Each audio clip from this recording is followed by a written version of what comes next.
नमस्कार दोस्तों, जय श्री राम, वंदे मातरम। आप सबका मेरे channel market insights by Rajesh Sharma में स्वागत है। ट्रम्प के टैरिफ का डर, रोज ये डर बना हुआ है, मार्केट गिरे जा रही है, आगे क्या होगा किसी को नहीं मालूम। ग्लोबल ट्रेड में प्रोटेक्शनिज्म बढ़ रही है। यूएस और यूरोपियन यूनियन की नीतियां इंडियन एक्सपोर्ट्स को कमजोर कर सकती हैं। इसका सीधा असर मेटल, फार्मा और ऑटो सेक्टर्स पर दिखाई दे सकता है। लेकिन सीपीआई डेटा सुधरा है और महंगाई दर घटी है। जनवरी और फरवरी में सीपीआई 5% से नीचे रही है। खाद्य सामग्री और एनर्जी की कीमतों की गिरावट इसका मुख्य कारण है। आरबीआई की नीतियों में चेंज आ सकता है। यूएस डॉलर जो है निरंतर बढ़ता जा रहा है और हमारा रुपया कमजोर होता जा रहा है। तो अभी आप देखेंगे कि डेली चार्ट पे एक कप एंड हैंडल का पैटर्न बना है और ये पैटर्न ये सजेस्ट करता है कि आगे तेजी और बनी रहेगी। तो ये डर भी मार्केट को कहीं ना कहीं सताता रहेगा। डॉलर इंडेक्स 105 के ऊपर बना हुआ है, जिससे इमर्जिंग मार्केट जैसे कि भारत पर दबाव बना हुआ है। मजबूत डॉलर का क्या असर होता है? रुपया कमजोर होने से फॉरेन इन्वेस्टर्स लगातार बिकवाली कर रहे हैं, लगातार सेलिंग कर रहे हैं, उनका आउटफ्लोज होता जा रहा है। लेकिन आईटी को फायदा होगा। कंपनीज जैसे कि इन्फोसिस, टीसीएस, इनको लाभ मिल सकता है इस चीज का।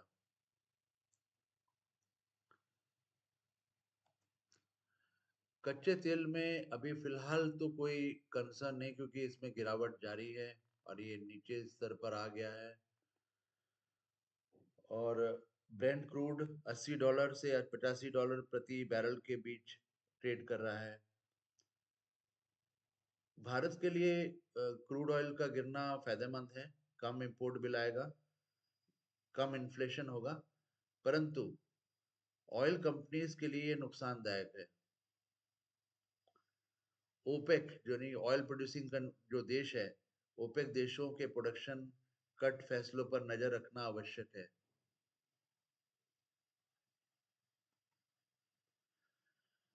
एफआईज लगातार भारी बिकवाली कर रहे हैं। लगातार सितंबर अक्टूबर से सेलिंग जारी है।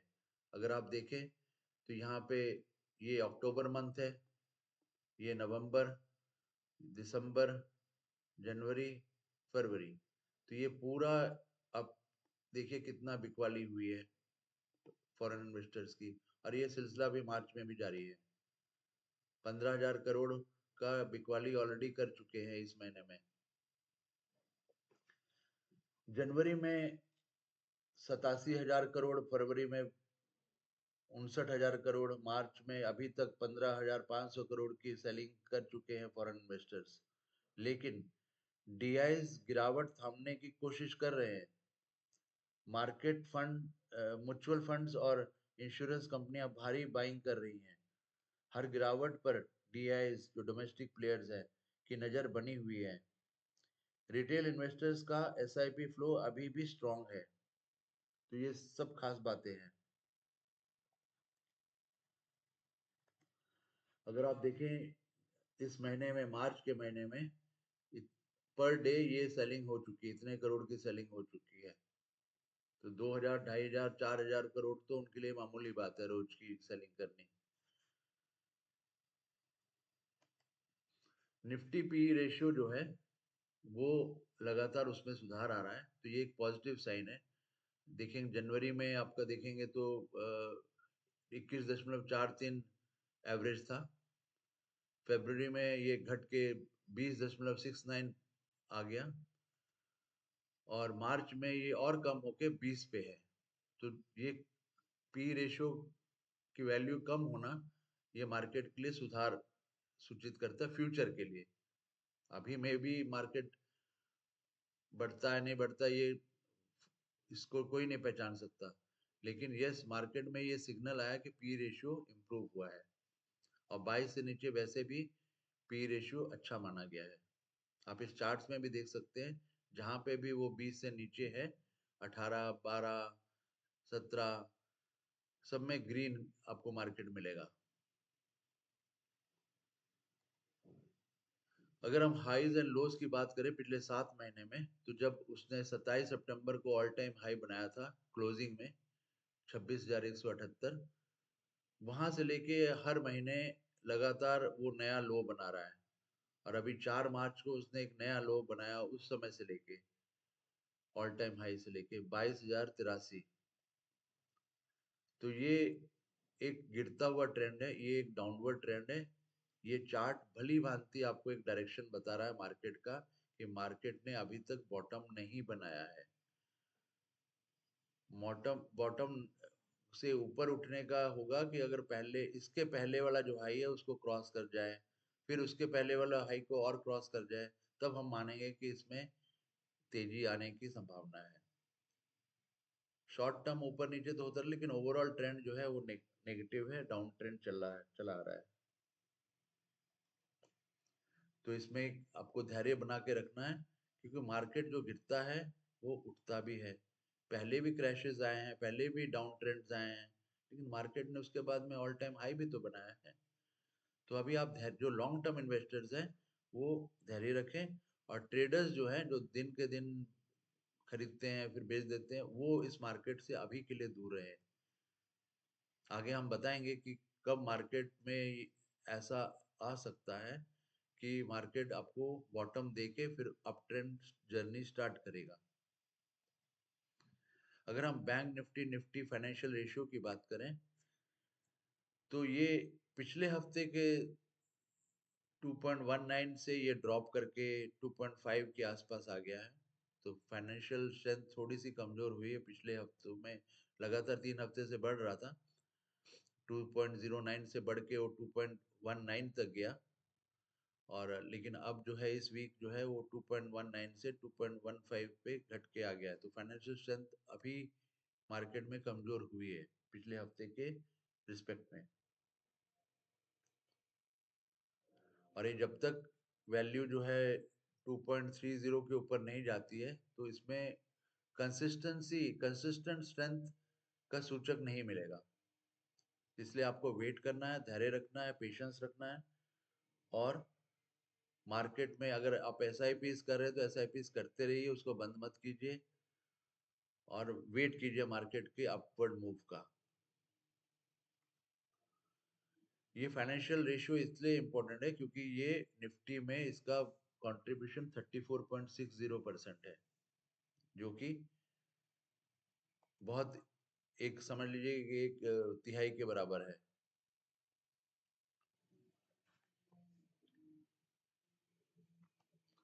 मार्केट हेल्थ अभी भी एक्सट्रीम फियर जोन में है, और इस एक्सट्रीम फियर जोन में, जैसा कि मैं प्रीवियस वीडियोस में आपको बताता आया हूँ, कि आपको इस समय अपने चुनिंदा शेयर, जो इम्पोर्टेंट शेयर्स है, अपने पोर्टफोलियो में डालिए, बिकॉज ये वैल्यूएशंस बहुत कम है। मेरे प्रीवियस वीडियोस में आप देखिए, मैंने दिखाया हुआ है कि कितने सेक्टर्स कितने नीचे चले गए हैं, एंड स्टॉक्स भी बहुत नीचे में ट्रेड कर रहे हैं, कई तो 40% नीचे में ट्रेड कर रहे हैं। और जब अप ट्रेंड आएगा तो ये स्टॉक इस वैल्यू पे कभी नहीं मिलेंगे आपको।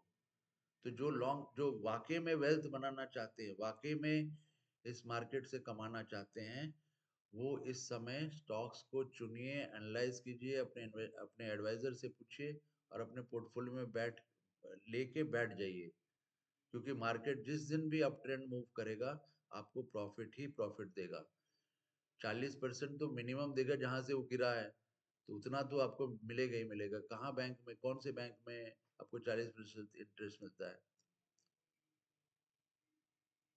तो आप मार्केट में चुनिंदा शेयर्स चुनिए, पोर्टफोलियो में डालिए, और धैर्य से बैठ जाइए।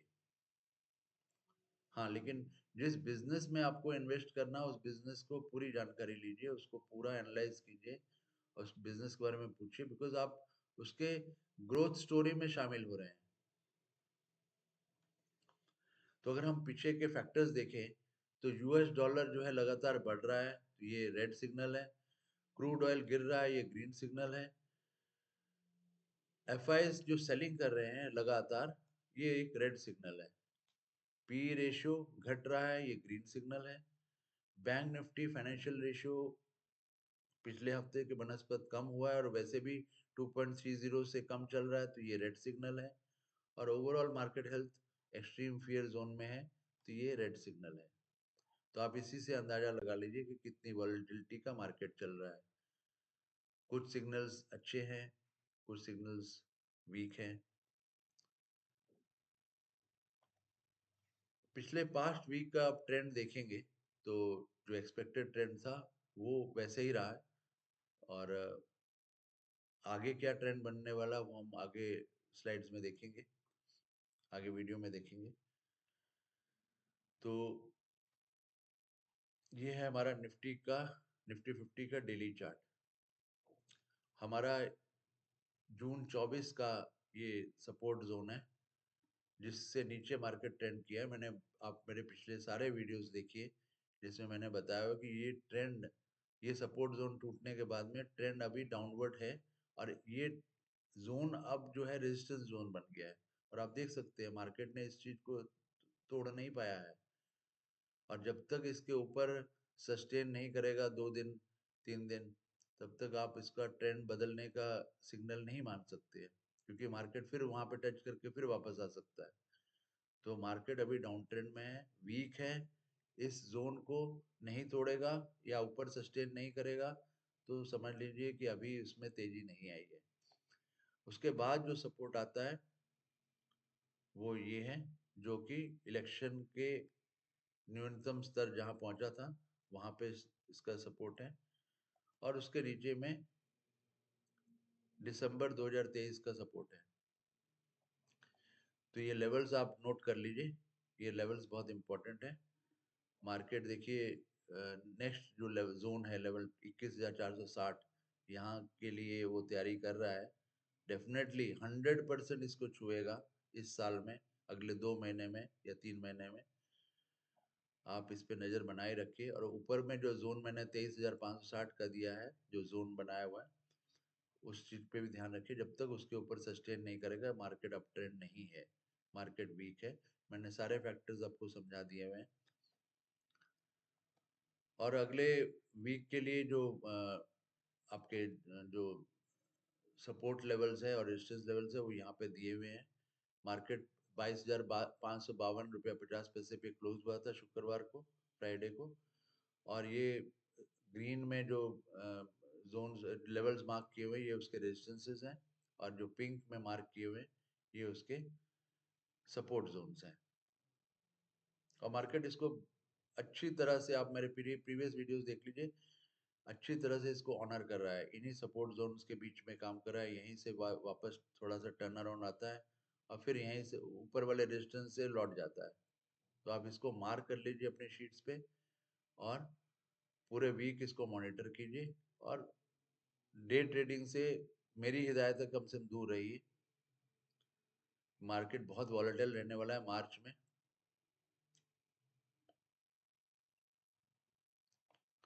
बैंक निफ्टी भी करीब करीब वैसे ही है, बट बैंक निफ्टी ज्यादा नहीं गिरा है, अभी अपने जोन के पास में ही है।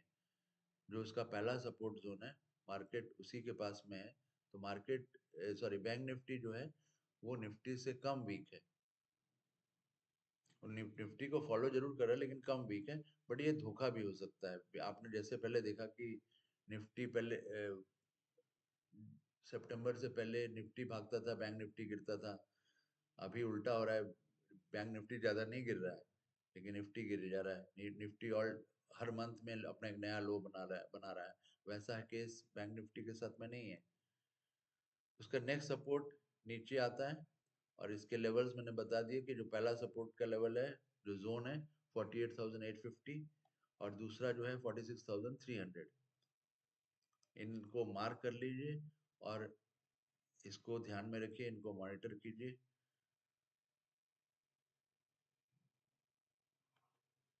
इसके गैन लेवल्स जो हैं वो इस प्रकार हैं, क्योंकि जो बैंक निफ्टी है शुक्रवार को 48,497 रुपया 50 पैसे पे बंद हुआ था।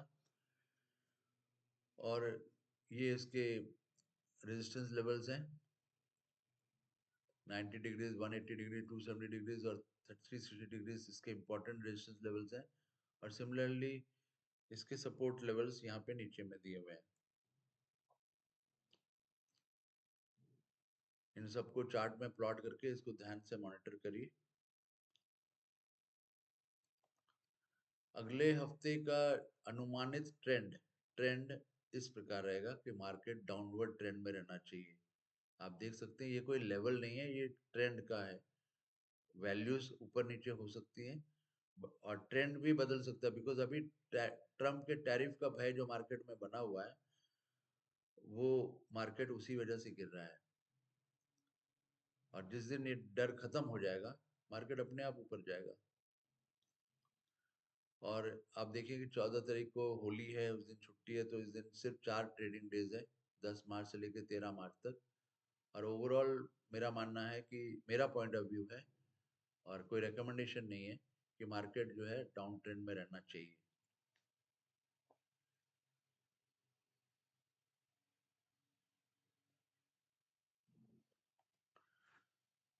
भविष्य की संभावनाएं क्या है, आइए समझते हैं।